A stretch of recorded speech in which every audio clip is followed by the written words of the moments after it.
तो महामंत्री कल हमने चर्चा की थी कि कैसे जब पृथ्वी पे बहुत सारे लोग हो गए, सब एक दूसरे से कैसे सब एक दूसरे से लड़ने लगे, सबके अंदर आगे बढ़ने की होड़ मच गई। और भगवान माता से कहते हैं, माता मतलब दुखी होती हैं ये सब देख के, क्योंकि उससे पहले उन्होंने प्यार और ये सब देखा था। लेकिन जब ये लड़ाई देखी तो माता का हृदय मतलब उनको पीड़ा होने लगी कि जिस पृथ्वी का निर्माण हमने प्रेम भाव के लिए, इन सब के लिए किया था, वहाँ पे ये सब क्या चल रहा है। तब भगवान ने कहा कि हे देवी, जहाँ पे दिन है तो रात्रि रहेगी, अंधेरा है तो उजाला रहेगा। और ऐसे बहुत सारे उदाहरण दिए कि मनुष्य और पृथ्वी का मेन कॉन्सेप्ट यही है कि इन सब का मिक्सचर रहेगा। हाँ, समझदार प्राणी वही है जो इन सब से बचेगा, इन सब पे कंट्रोल करेगा, ऐसा नहीं होने देगा। और समाज में एक मतलब आदमी का निर्माण इसीलिए किया गया था कि वह सही और गलत में भेद को जाने और जो भी सही चीज़ें हैं उस पर ध्यान करे और समाज को एक अच्छा समाज बनाए। ऐसे यहाँ तक चला महामंत्री, इतना तुमको समझ में आ गया होगा। फिर धीरे धीरे चीज़ें आगे बढ़ी, सब कुछ हुआ। इस तरह की पृथ्वी का निर्माण करने के बाद भगवान ने बहुत अच्छे लोगों को भगवान पा गए और वो हुआ, भगवान को भी मज़ा आने लगा, अलग अलग चीज़ें देखने को मिला और एकदम वो उनका उद्देश्य यही हो गया कि पृथ्वी ऐसे ही चलेगी। फिर उसके बाद युग बीता, अलग अलग राजा महाराजा भगवान के अवतार होते गए, मज़ा आने लगा। यहाँ तक तुम ध्यान दोगे कि यहाँ पे मतलब इन सारे युगों में भगवान ने सिर्फ एक कॉन्सेप्ट रखा, हिंदुइज्म वाला, जहाँ पे ब्राह्मण क्षत्रिय वैश्य शूद्र बनाया गया मानव द्वारा ही। लेकिन अलग अलग भगवान ने, ब्रह्मा जी ने शिक्षा के लिए वेद का निर्माण और मतलब ऐसे पूरी व्यवस्था बनाई जो एक समाज को चाहिए, जिससे एक अच्छा समाज विकसित हो सके। उसके लिए ब्रह्मा जी ने सारी व्यवस्थाएं बनाई। उसके बाद महामंत्री ये हुआ कि फिर धीरे धीरे अलग अलग मतलब उस युग में सबसे पहले सतयुग आया होगा ना, सतयुग में अलग अलग राजा हुए, बहुत सारे वामन अवतार को सुने होंगे, जिसमें भगवान मतलब जो महाराज थे, महाराज का नाम याद नहीं, उन्होंने अपना जो भी था भगवान को दान दे दिया था। ऐसे अलग अलग। फिर आया त्रेता युग में भगवान राम का जन्म हुआ और तुम्हें राम राज्य देखने को मिला, भगवान के मतलब शांत स्वरूप का और अलग ही स्वरूप का चित्र देखने को मिला। और राम राज्य सुना होगा तुमने, राम राज्य देखने को मिला, जहाँ पे भगवान ने अलग अलग सारी चीज़ें की। उसके बाद द्वापर युग आया, जहाँ भगवान ने लीला पुरुषोत्तम बन के आए और कैसे मतलब प्रेम को और इन सबको परिभाषित किया, अलग अलग चीज़ें सारी चीज़ें हुई। देन फिर उसी टाइम लास्ट टाइम पे भगवान ने कहा इसके बाद हम कलयुग का निर्माण करेंगे, कलयुग में चीज़ें अलग होंगी, कलयुग में सिर्फ ब्राह्मण क्षत्रिय वैश्य शूद्र मतलब हिंदुइज्म ना होके और अलग विस्तार करेंगे और अलग विस्तार होंगे। तो अभी मैं अगर कलयुग पे आऊँ तो देखो, कलयुग में जहाँ तक मेरा मानना है कि हिंदू मुस्लिम सिख ईसाई जितने भी धर्म जाति समुदाय हैं, सबका निर्माण इसीलिए किया गया है कि भगवान ये देखना चाहते हैं कि अलग अलग। और हाँ, तुम एक चीज़ और देखोगे कि भारत में सारी चीज़ें क्यों हुई, उसका कारण यही था महामंत्री कि भारत हमेशा से केंद्र रहा, सारे अवतार ये सब भारत में, मतलब भारत तो हमेशा से रहेगा। और सारे देशों का इन सब का निर्माण इसलिए किया गया है, मतलब भारत मेन हो गया ना, जो चीज़ मेन होती है उसके लिए हमेशा कुछ ना कुछ स्पेशल चीज़ें होती रहती हैं, उसी के लिए सारा चीज़ किया जाता है। तो भारत हमेशा से मेन पॉइंट रहा है। उसके बाद फिर जब भगवान ने कहा अच्छे लोगों की खोज के लिए और क्रिएटिविटी देखने के लिए, भगवान ने भारत के लोगों के लिए देखा कि कैसे ये मैनेज करते हैं नहीं करते हैं भारत में अलग अलग।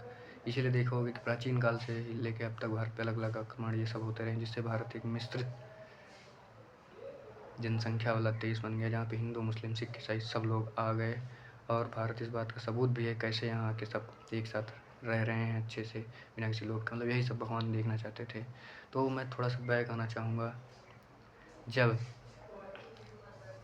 आना चाहूँगा मैं, हाँ मेन पॉइंट यही है, जो भी तुमको आधुनिकता देखने को मिले, मतलब फिर भगवान अलग क्रिएटिविटी वाली बनाना चाहते हैं भारत के लिए, भारत जिससे अलग हो।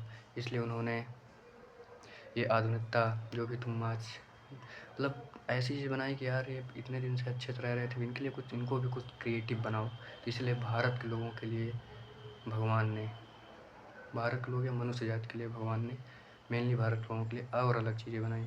अंग्रेज़ों का निर्माण किया गया, आधुनिकता के बारे में अलग अलग बिल्डिंगें ये सारी चीज़ें बनाई गई दो चीज़ों के लिए। एक तो ये देखो कि इस पर ये मेल मिलाप कैसे कर पाते हैं, सही गलत में अंतर कितना कर पाते हैं, क्या कैसे। तो इसको मैं डिकोड करना चाहूँगा। जो भी देश हैं, आई रेस्पेक्ट, मतलब मैं सभी देशों की संस्कृतियों का सम्मान करता हूँ उनके लिहाज से उनकी संस्कृति बेस्ट होगी, लेकिन भारत के लोगों को ये समझना चाहिए। जैसे मान लीजिए मैं वेस्टर्न की बात करूँ, वेस्टर्न में उनके लिए वो नॉर्मल है। दूसरा ये कहूँ कि जिस भगवान ने सब कुछ बनाया उसके लिए पाप पुण्य क्या, ये सारी चीज़ें क्या, उसी ने बनाया तो उसके लिए क्या पाप पुण्य। लेकिन वो भाव देखना चाहता है ना कि तुमको पता है कि ये चीज़ें गलत हैं, उसके बाद तुम उसको कर रहे हो, तो वहाँ तुम्हारा वही इंटेंशन, वही तुम्हारा व्यक्तित्व, उसी व्यक्तित्व की भगवान को तलाश है। उसके बाद अलग अलग देश हैं, मैं सारे देशों में सम्मान करता हूँ कि इन सब का निर्माण इसीलिए किया गया है ताकि ये अपनी अलग अलग मतलब भगवान यही चाहते हैं कि अलग क्रिएटिविटी उत्पन्न हो, इसलिए किसी का तुम डायरेक्ट नहीं कर सकते।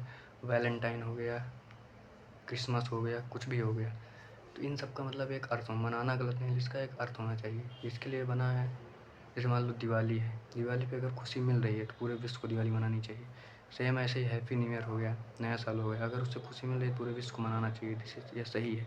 लेकिन उसमें जो विचार होते हैं, जैसा कि तुमने देखा होगा प्रेमानंद महाराज की बातें तुमने सुनी होगी, वो यही बोल रहे हैं कि कुछ भी जो भी खुशी दे वो भी गलत है। भगवान का मेन कॉन्सेप्ट यही है, वो चीज़ें सही चीज़ों के लिए बनाए हैं, लेकिन उसका अर्थ गलत ले लिया जा रहा है। तो मेन पॉइंट यही है। उसके बाद मैं तुमको थोड़ा बैक आना चाहूँगा, सभी को बताना चाहूँगा भारत में जो रह के भारत का विरोध कर रहा हूँ उसके लिए। तो देखो, जैसा कि तुमको इन बातों से पता चला होगा कि भारत एक सनातन हिंदू राष्ट्र इसलिए बार बार बोलते हैं, मतलब भारत की मूल संस्कृति वही है, आज नहीं प्राचीन काल से, मतलब अर्थ पूरा सार भारत ही है, मूल संस्कृति वही है। उसके बाद भी भारत अगर अलग अलग आक्रमणकारी आए, राज किए, लूटा मारा, उसके बाद भी भारत ने कुछ बोला, अभी सब नॉर्मल चल रहा है। अगर मेनली देखेंगे सब नॉर्मल चल रहा है। हिंदू राष्ट्र मतलब ये नहीं है कि तुमको मार के भगा देना है किसी भी कास्ट जाति को। हिंदू राष्ट्र का मतलब है रहिए, अच्छे से रहिए, नॉर्मल रहिए। अभद्रता, योगी जी का भाषण आपने सुना होगा, तुमने सुना होगा, अभद्रता और ये सब बर्दाश्त नहीं है। मतलब भारत में रह के भारत विरोधी काम करो, ये अपने तुम सबको सब छूट है, मस्जिद में सब नमाज भी पढ़ रहे हैं, क्रिश्चियन अपन का चर्च भी है, चर्च में सारी चीज़ कर रहे हैं, लेकिन जब नॉर्मली कर रहे हैं तब जब अभद्रता करोगे तो वो बर्दाश्त नहीं। इसका मेन कारण यही है। इसमें मेनली मुस्लिम भाइयों को कहना चाहूँगा कि जैसा कि तुम्हें पता है 718 ईस्वी में सभी मतलब मोहम्मद बिन कासिम, मोहम्मद बिन क्या नाम से, मोहम्मद गौरी, इन सब ने भारत पे आक्रमण किया। उसमें भारत पे कोई अदर कास्ट नहीं थी, सिर्फ हिंदुइज़्म था, सबको पता है।